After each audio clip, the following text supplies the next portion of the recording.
जरूरी है। और अब बात संसद की। संसद आज का दिन भी हंगामे से भरा रहा।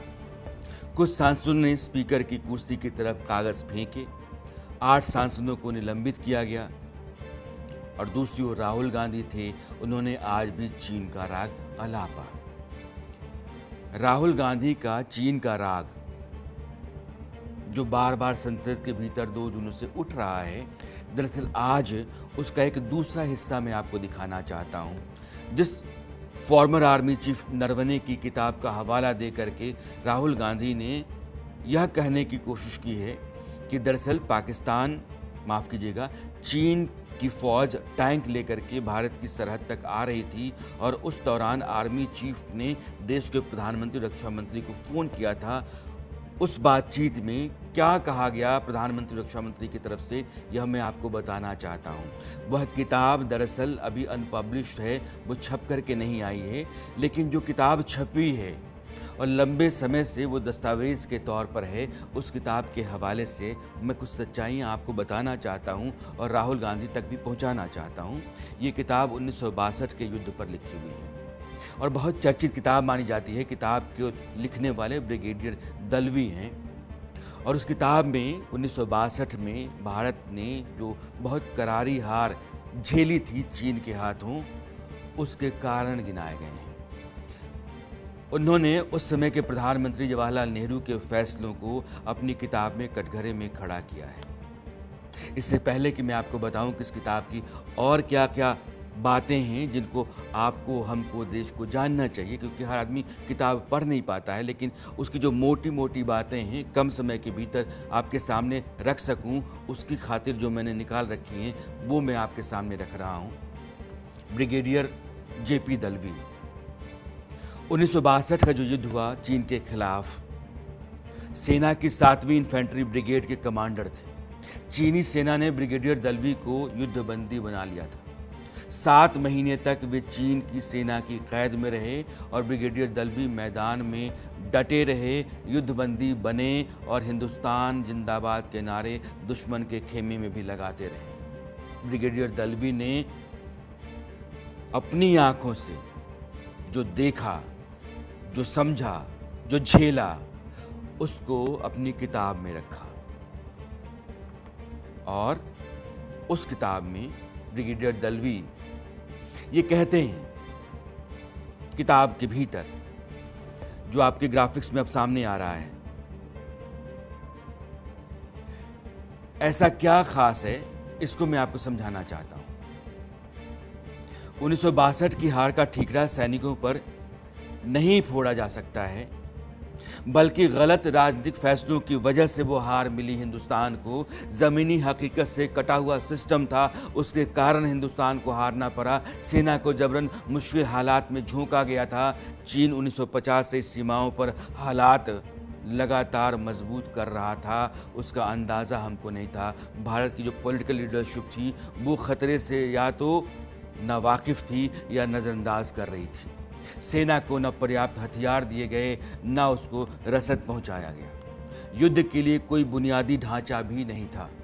खतरा साफ दिख रहा था, लेकिन सब के आगे आंखें मूंद ली गई थी। ये ब्रिगेडियर दलवी अपनी किताब में कहते हैं और मैं बार बार यह चाहता हूं कि आपको जितनी चीज़ें ग्राफिकली दिखाऊं वो बड़ी हों, बोल्ड हों, लेकिन ऐसा हो नहीं पाता है। पता नहीं, मेरे प्रोड्यूसर्स की दिक्कत है ये, लेकिन यह सारी चीज़ें आपको बोल्डली दिखाई पड़नी चाहिए।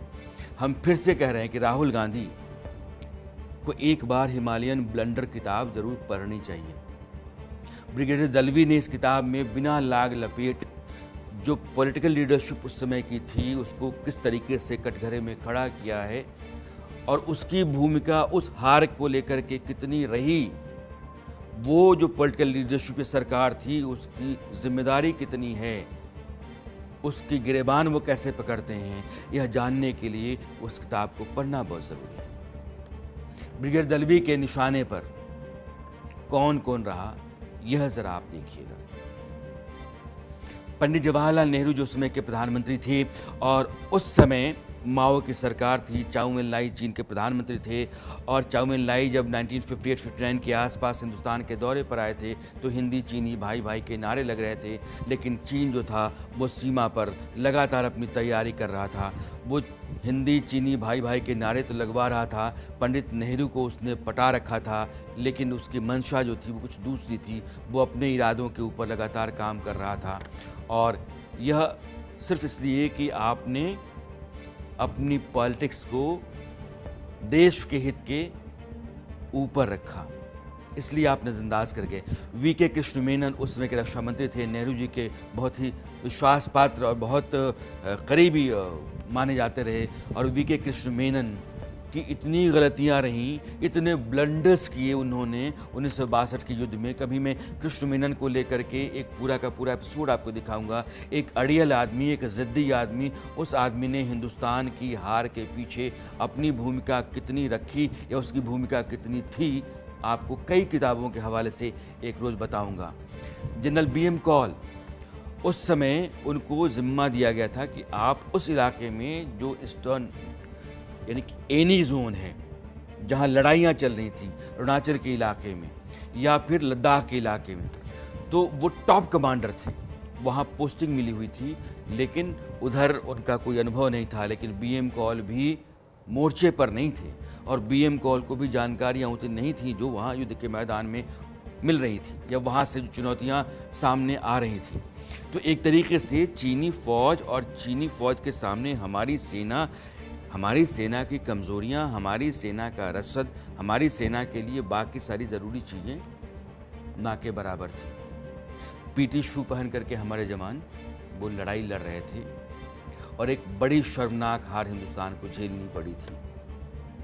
इस बात का जिक्र राहुल गांधी को संसद में भी करना चाहिए।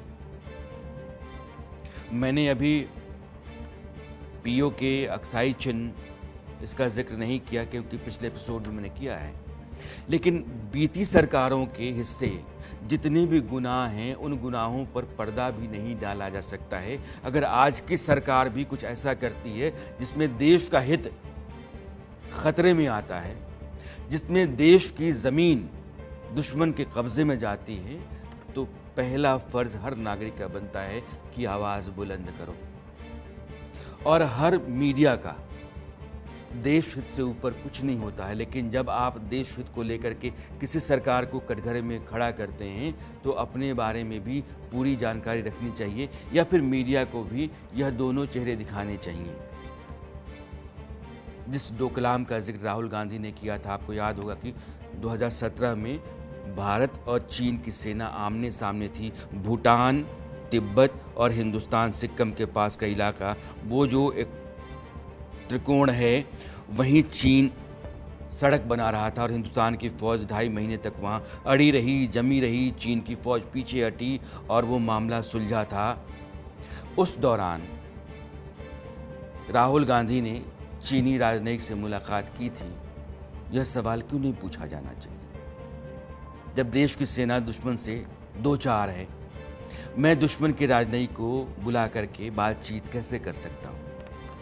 सवाल बहुतेरे होते हैं। हमारा काम ये है कि हर बात आपके सामने ठीक से रखें ताकि आपको अपनी राय तैयार करने में आसानी हो। ब्रिगेडियर दलवी के मुताबिक युद्ध के मैदान में हारने से पहले भारत का जो नेतृत्व था वो अपने लेवल पर हार चुका था। इस किताब में उन्होंने भारत के वीर जवानों की हालत के बारे में भी बताया है और हिमालयन ब्लंडर्स उन वीर जवानों की हालात का जिक्र करते हुए कहती है कि सैनिकों को पर्याप्त कपड़ों के बिना ही ऊंची चोटियों पर भेजा गया था।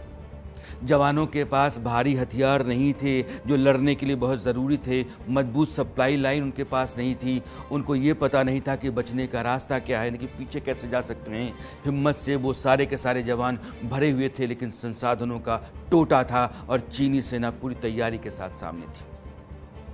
बिना हालात जाने फॉरवर्ड पॉलिसी बनाई गई। ऊंचाई पर बैठी चीनी सेना के पास पूरा कंट्रोल था कि ऊपर से देख रही है कि ये आ रहे हैं और वो चूंकि स्ट्रैटेजी पहले से थी, प्लानिंग पहले से थी, जाहिर है कि वो भारी पड़ी। लेकिन हमारे जवान जो सीने में हौसला लेकर के और भारत माता के लिए अपनी देशभक्ति के साथ आगे बढ़ते रहे, शहीद होते रहे। उन्होंने वीरता की, शहादत की, वतन परस्ती की ऐसी कहानी लिखी जिसको इतिहास हमेशा याद करेगा। और वही युद्ध है, ऐ मेरे वतन के लोगों, जरा आंख में भर लो पानी। जो शहीद हुए हैं उनकी जरा याद करो कुर्बानी। उसी युद्ध की गाथा है ये, उसी का दर्द है, उसी के आंसू हैं। अब मैं आपको टीवी स्क्रीन पर 2 तस्वीरें दिखाना चाहता हूं।